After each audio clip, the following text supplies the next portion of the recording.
Stephen Curry's journey to basketball stardom truly began with one unforgettable performance. At only 19 years old, he exploded for 40 points and led Davidson College back from a stunning 7-point deficit, leaving fans and even Patrick Ewing completely amazed. That game was only the start. Over the following weeks, Curry continued to knock off one higher-seeded opponent after another, turning an overlooked mid-major school into the biggest story in college basketball. Before long, the entire nation knew exactly who he was. It's hard to imagine now, but during an era dominated by powerful big men and physical play inside the paint, a 6'2" guard like Curry wasn't viewed as a future superstar. Yet he would eventually become the 7th overall pick in the NBA draft, transform the way basketball is played with the small ball revolution, and cement his place among the greatest players in NBA history. If you watch the tournament game where it all began, you'll quickly understand why. The stage was the 2008 NCAA tournament. Davidson opened March Madness against 7th-seeded Gonzaga,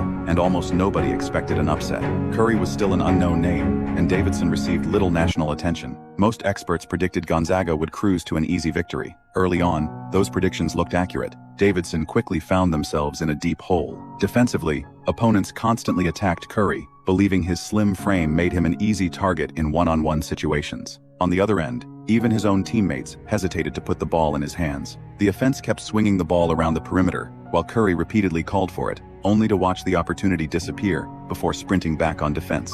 His frustration kept growing. At one point, Curry sacrificed his body to dive for a loose ball, only for the possession to end immediately because of another turnover. Cameras then showed his mother sitting courtside, her worried expression reflecting just how difficult the first half had been. With Davidson trailing by 11 late in the opening half, everything finally began to change. Curry received the ball, used a smooth handoff to create space, and calmly knocked down a jumper over his defender. Moments later, he battled against a much bigger forward on defense and forced a turnover. Back on offense, he rose over another tightly contested defender and buried another shot.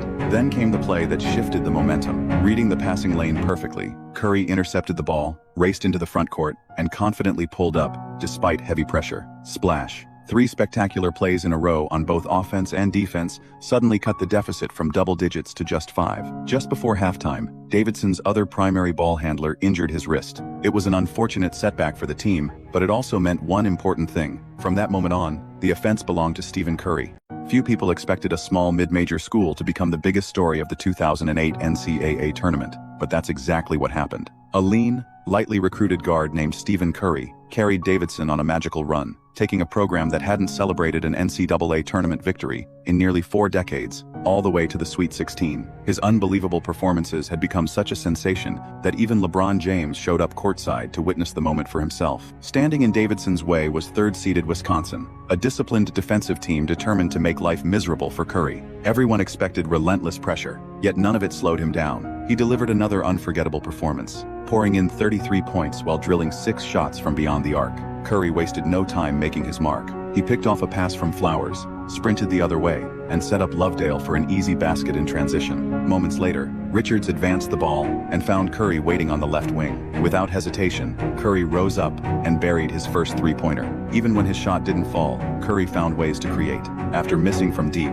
he chased down his own rebound, kicked it back out to Richards, who quickly swung it to Gosling, allowing Davidson to finish off a beautiful team possession. His movement without the basketball was just as dangerous. Curling around a screen, Curry shook free from his defender, caught the pass on the right wing, and calmly knocked down another 3. Wisconsin, however, refused to let the game get away. Marcus Landry drew a double team in the post before firing the ball to the corner, where John Lure, Bohannon, connected from long range. On the next trip, Bohannon attacked Curry off the dribble and finished a smooth left-handed layup, trimming the deficit. Soon after, he isolated against Curry again, crossed between his legs, stepped back, and splashed another 3. Every Wisconsin answer was matched by Curry. He slipped behind the defense with a perfectly timed backdoor cut, received the pass in the left corner, and instantly answered with another 3 of his own. A little later, catching the ball near the free throw line, Curry sold a convincing pump fake. When the defender stayed put, he paused for just a heartbeat before rising into a silky jumper that barely touched the net. By halftime, the scoreboard showed 36-36, but the real story was only beginning.